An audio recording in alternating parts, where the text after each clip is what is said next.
Hi everyone, welcome to this video. In this one, I wanted to talk about the importance of learning the database setup for a Metasploit. Okay, so when you install Metasploit really needs a backend where you can store a lot of data. Like for example, you are doing your network scanning.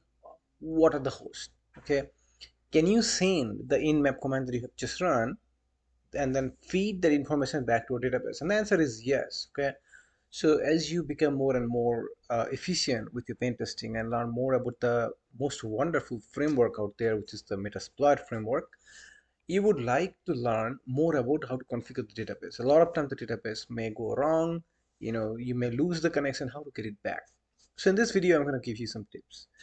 So when you start really the Metasploit, okay, when you go there and you're searching for the Metasploit framework, right? When you open up the Metasploit framework, it did something crazy. Let's try again, Meta, and then just click on the Metasploit framework. It's asking, hey, what is the password? So if you notice, first of all, it is running a command is running sudo msfdb init and msfconsole. So it's not just running the msfconsole, it is actually initializing a database and it's using an interesting command that says msfdb. So we're going to spend a little bit of time looking at that command itself, and we'll focus less on the msfconsole in the video that we have today. Okay, so this one we'll cover in greater detail. So today our focus is going to be here, but let's just start and just provide the sudo password. And what it's telling is the database is already running, which is good. That's what, it's a good news for us that we don't have any problem with the database, and our MSF, our Metasploit is available to us. We can start using it immediately if we want. Now I always recommend that you do db status and validate that your database is connected. And if you see, there is telling here, yeah, everything is good, and connection type is PostgresSQL. Now, you may ask, okay, good, but where's the password? Where's the username? What port is this PostgresSQL guys running?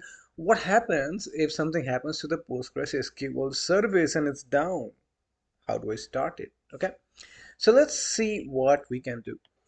So first of all, okay, you can you all probably know, if you have a little bit of Linux knowledge, okay, you all can also do systemctl command, and then you can do a status on the service. So PostgresQL, and again with the password, and look at that. So it's active, right? So I know it's good.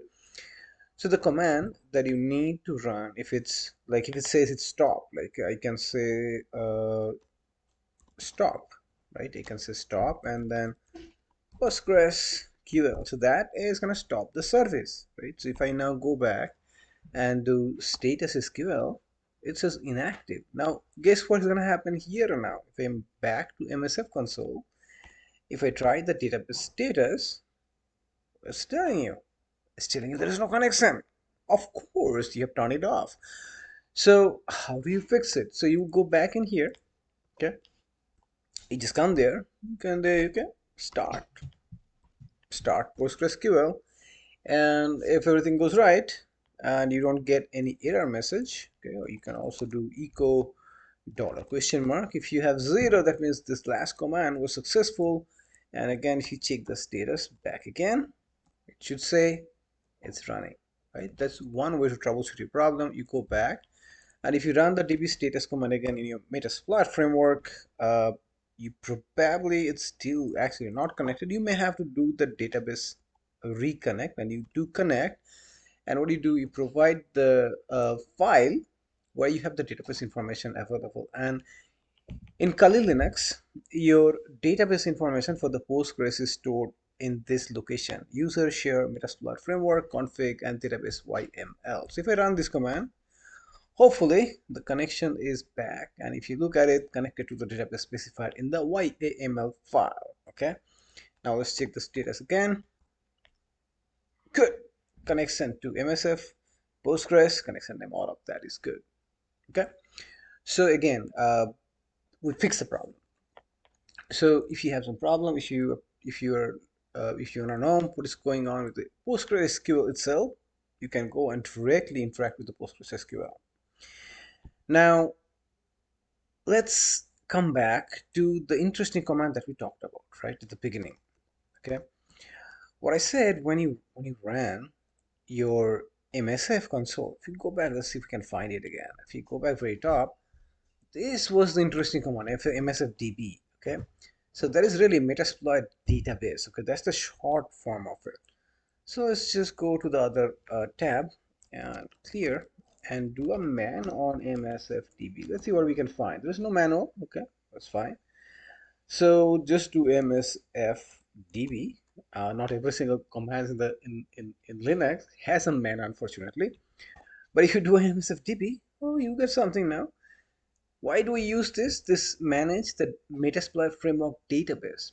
You can use unspecified port number for the PostgresSQL connection, setting the PG port variable in the current shell. Here, just telling you how to use a port when you are starting a database. There are some default port, and we're going to look at how the default port is initialized. Okay.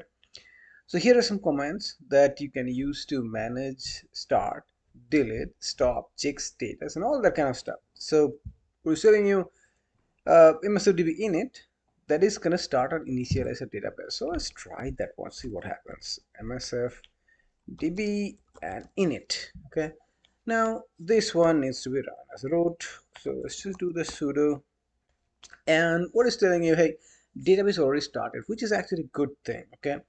So if you didn't have any database connection, okay, then what it would happen, it would create the database user, which is gonna be the MSF, and it will create the password and all that. And as a matter of fact, let's just look at that file. So user, uh, what was the path to the file? Let's just look at it one more time. User share Metasploit framework. So where was I? User share Metasploit framework, and then I think it's a config. Yeah, then database. So the file got generated when we installed our Metasploit for the first time. Okay, it created three different environments. One is the development, and here are the details of your database name, database username, database password, the port. Okay, same here, database name, username, password, port, all of that stuff. So you can, if I delete that file, actually let's do that. Okay, so let's be adventurous. So what I'll do, I'll go copy this whole thing.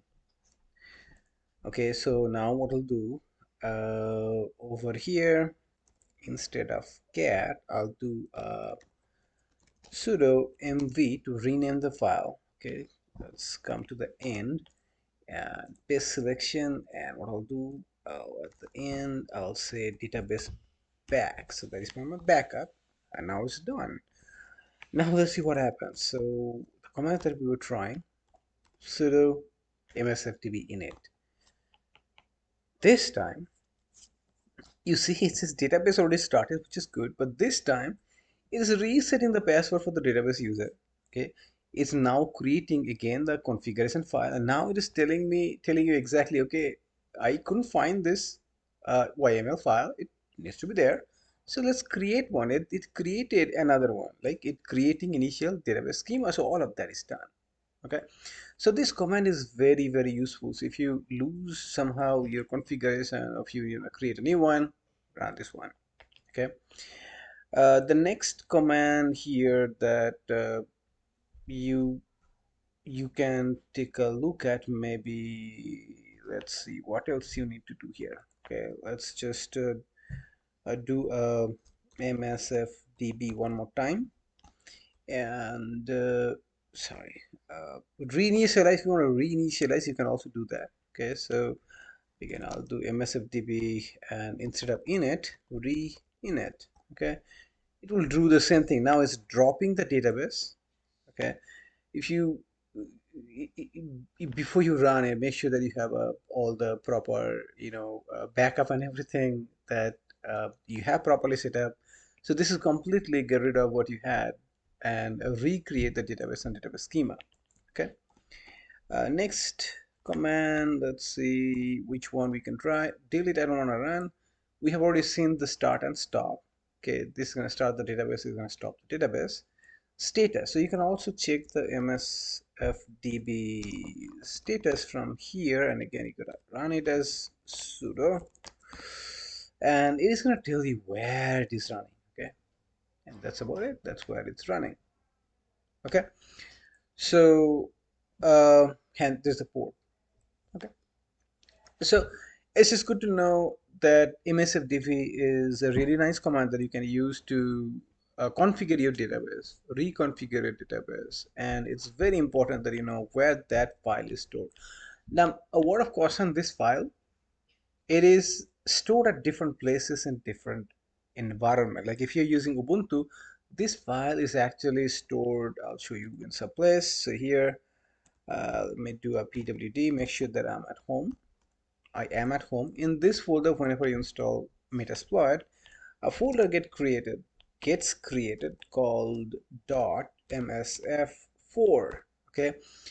In many Linux distribution, if you go inside this folder, if you do ls, here you will find that database.yaml file. So if you're going crazy, if you're trying to go to your environment, you are in that path and you're not seeing anything, please go to your folder, your home folder, look for this file, make sure to do ls-lah, so ls-lah, so your hidden folders are shown, and you find out here. Now I'm inside here. Let's go back, then run this command again, and you should be able to figure out and pick up your .msf folder. That's where your database file is going to be.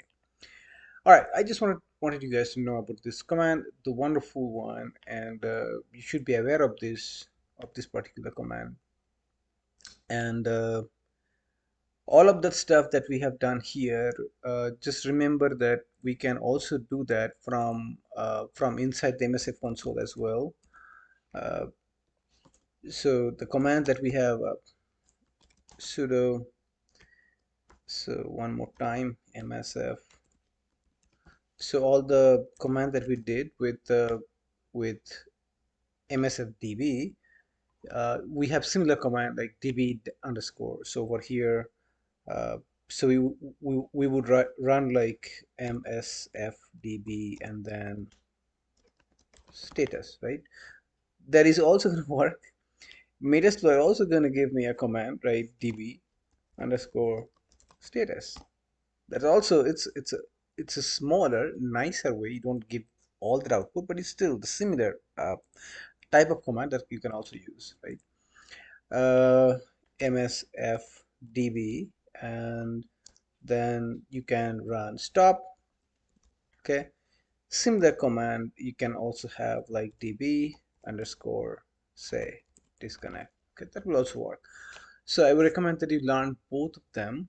And what you can do, if you want to learn the db underscore command, you come down to the msf console, you see that you're here, type db underscore and then hit the tab a couple times, so you will know here are the commands that are similar to what we have done outside of the msf console and working directly with the msfdb command.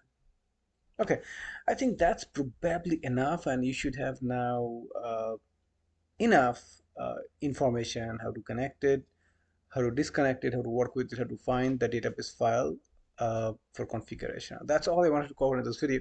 If you liked this and thought it might be useful, please leave a comment. Give me a like. Thank you. Have a good day.